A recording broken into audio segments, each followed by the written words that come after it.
What up, y'all? Welcome to episode 8 of Indy-Analysis. Today we are talking about the Atlanta Hawks. I'm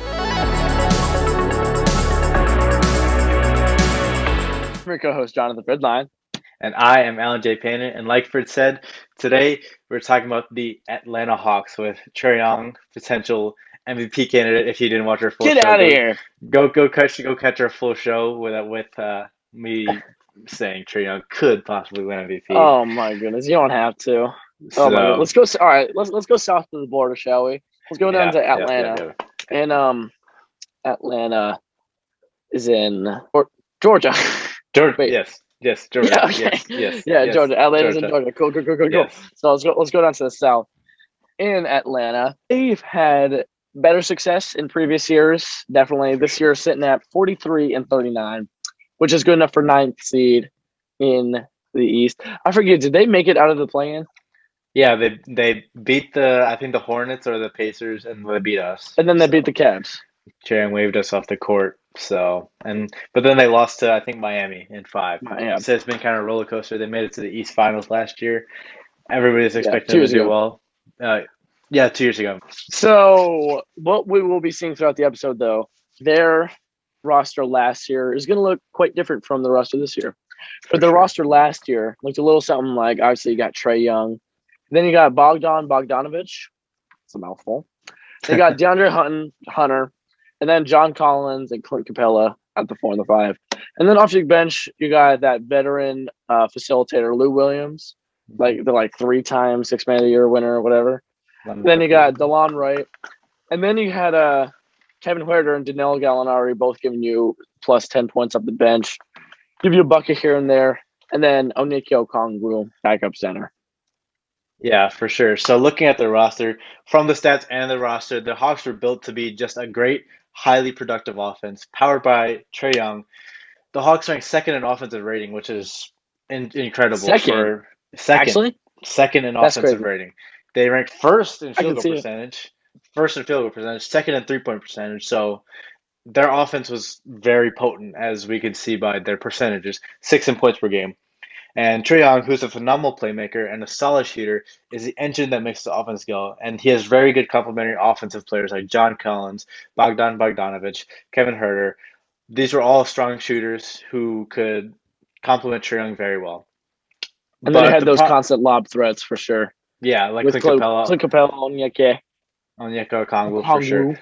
Yeah. So the problem with this team is that they, compared to other playoff teams, they're probably the worst defensive team in the NBA with other playoff teams. They ranked 26th in defensive rating and 20th in rebounding, and they allowed the 21st amount of points per game for the opponent.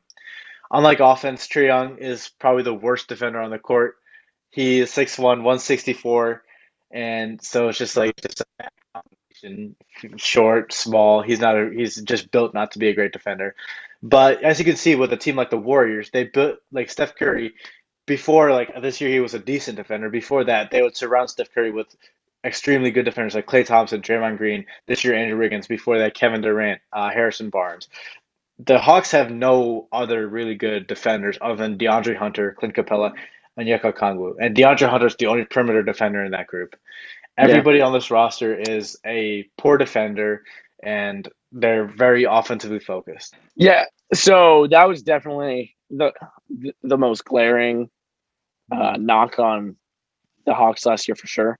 One other glaring thing that I noticed was talk of bench versatility, mainly like you said on the defensive side of the ball. Really, Yeah. their only solid defensive player on the perimeter was, like you said, DeAndre Hunter. Hmm. All those players that I mentioned that came off the bench, Lou Williams, DeLon Wright, Kevin Huerter, not plus defenders, if you know what I mean. Yeah. So, and they were like decent, but nothing special scoring either. So, kind of not a super deep team, which Yeah. obviously is a recipe for disaster in the playoffs. So yeah, continuing with the idea of bad defense, I spoke briefly on John Collins, who's a not phenomenal, but I would say a very solid offensive player. He's ultra Yeah. athletic, a very versatile offensive player. He can stretch the floor, and we've seen his various posters on Joel Embiid, Jared Allen. He's a high flyer, so he's a great offensive player. But defensively, it's just it doesn't make sense to me. Like you have a player who's so athletic, so mobile, so fast for his position, and he has very good height, and he's just not a good defender. I don't know Yeah, what the problem is, if he's just not committed to that side of the ball, or if he just like I don't know, if he just doesn't have the IQ for that side of the ball. I don't know. It's just like it doesn't add up to have the player of that level of athleticism and not be a good defender. And I think this kind of leads us into the offseason talk and the salary issues. John Collins is getting paid $23 million a year. And for his offense, he's only averaging 16 points a game, even though he has all those attributes. Only 16 points a game and lackluster on the defensive side of the ball. Should the Hawks look to move off John Collins? I don't know. yeah. If John Collins has got to realize if he wants to go to another team and to be the man, he's got to realize that he's got to make some sort of effort on the defensive side of the ball Hmm. because he's not good enough. He's not like Trey Young good on the opposite side of the ball to Yeah. be subpar on the defensive side of the ball. 16 points Yeah. a game is nothing special. Hmm. And he's really just catching just a lot of lobs Hmm. from Trey Young, kind of setting him up perfectly. Yeah. So I would say for sure that 23 mil a year isn't exactly, Yeah. I don't Yeah. know. It raises some eyebrows for sure. And if he's wanting more, give him a few more years and like see really where his career is going because he's still young, he's still Hmm. growing, he's Yeah. still room to get better for sure, like room to improve.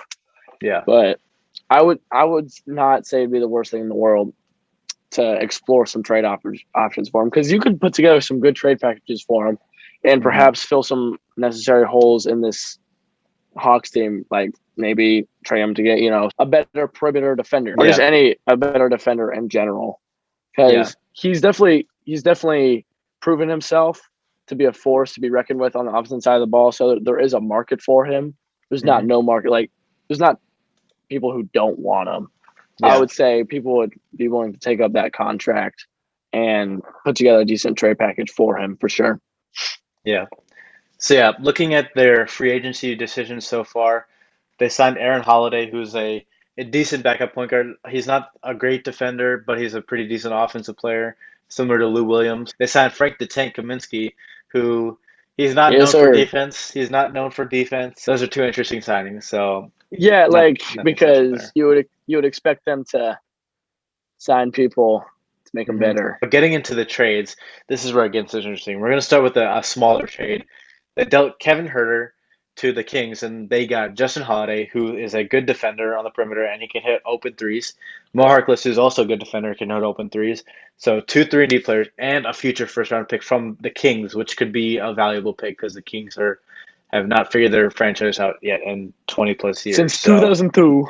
since 2002, the Kings have not figured their franchise out. So that could be a valuable first round pick. And the Kings get a shooter and Kevin Herter to spread the floor for De'Aaron Fox and Domantas Sabonis.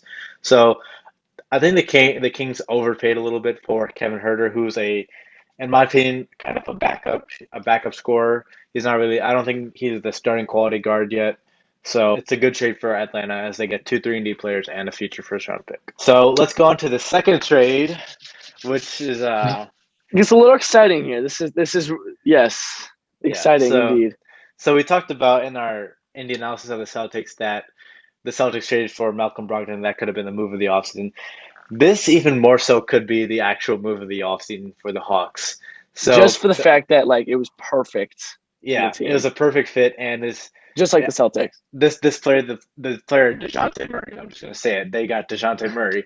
I think he's better than Malcolm Brogdon at this point in their careers. The Hawks got Dejounte Murray and Jack Landale, who I think he's a rookie or a sophomore this season. So they got those two guys, and the Spurs get Danilo Gallinari. And the Spurs bottom out, but the Hawks got rid of that large contract, and the Spurs also get three first round pick and one pick swap. So they gave up a ton of draft capital, but in my opinion, I think it was worth it. So Yes, let me hear your thoughts on that. finally they noticed their weaknesses, their problems, and they did something about it. They went out and got this all-star Jonte Murray. Hmm. He shown his ability to get a bucket on the offensive end and can lock up and play defense on the other hand for Hmm. sure. I would say this is budding the Malcolm Brogdon deal as move of the offseason just Yeah. because it may not be the biggest name ever. It may not be the biggest name in the league, but it Yeah.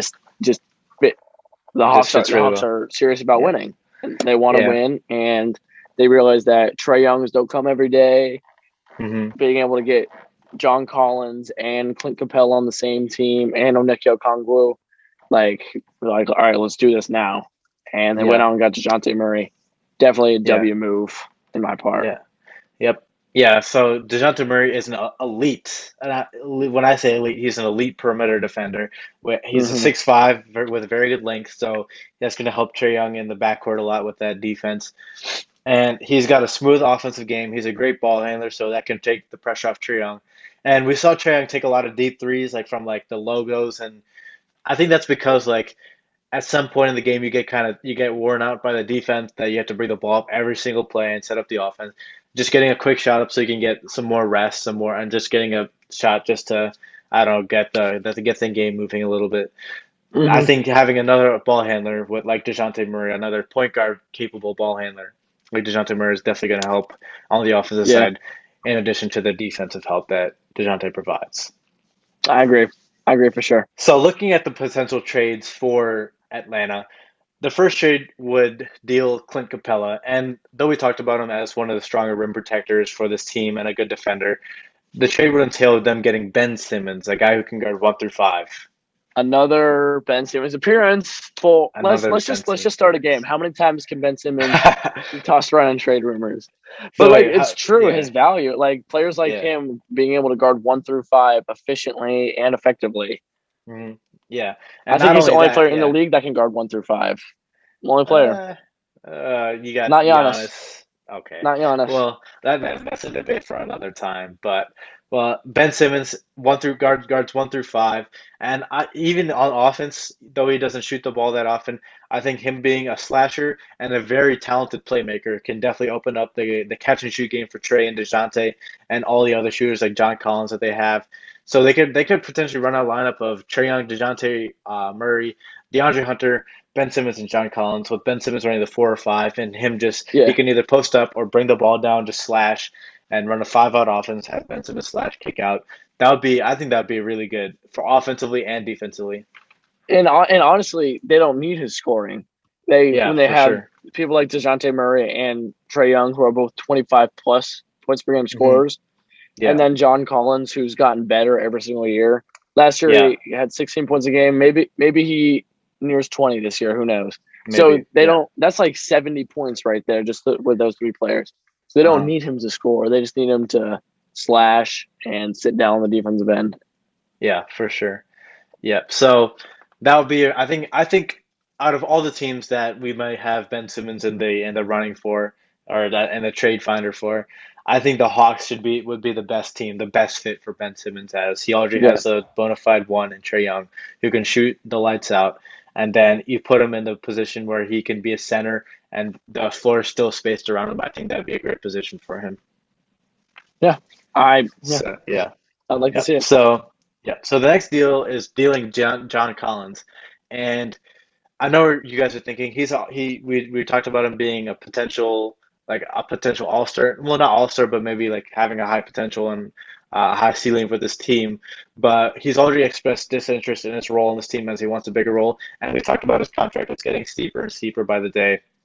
So, looking at this trade, the Hawks get Dorian Finney-Smith, who is, in my opinion, we saw this in the playoffs. He is one of the most underrated players in the NBA right now. He is a knockdown shooter from the corner and from the wing, and he is an elite defender who can guard. Maybe he can guard 2 through 4, and same with Reggie Bullock. Hmm. He can guard. Reggie Bullock can guard. I think he can guard 1 through 3, 1 through 4, maybe, and he's a knockdown shooter as well. So Atlanta would get 2 3-and-D players plus maybe some picks, and Yeah. Dallas would get John Collins, another lob threat, another floor spacer for Luca, who doesn't need the ball in their hands, but can definitely score when he needs to.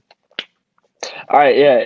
Like we said 1,000 times already, the Hawks need 3 and D players, and hmm that's two of them right there. You said Yeah. it perfectly. So that kind of just about does it for Atlanta right there. Just about. Just That's about does it. something like So. Yep. something So like. quicker up. Even though Atlanta had a lot to talk about, it was kind of just focused on the one side of the ball, which was defense. And fortunately for Atlanta, there are a lot of good defenders in the league who can definitely fill that void. We'll see. Yeah. We'll see how this trio of DeJounte Murray, Trey Young, and John Collins. John Collins. Yeah. Yeah. We've seen them in the prime runs where DeJounte Murray beefing with Paulo already, and DeJounte Oh Murray my just you goodness. seen the one clip where he pounds the guy's head with the ball who's just like guarding Yeah, him, like that's so disrespectful. Like that DeJounte level Murray of has just been disrespect is on menace crazy. mode I all forgot how game. to act, bro. It's crazy. Dude, we forgot. Must be the air down there or something. Must be. That it's all the 8-lane traffic, I guess. You want to shout out the gram? Yeah, I would love to. Everyone, look at me. Look at me right now. Put down whatever you're doing. If you're distracted, stop. Go on Instagram. Not now. Keep looking at me. Thank you, Alan. Look up type the word the pick roll podcast _ Underscore. That's a wrap.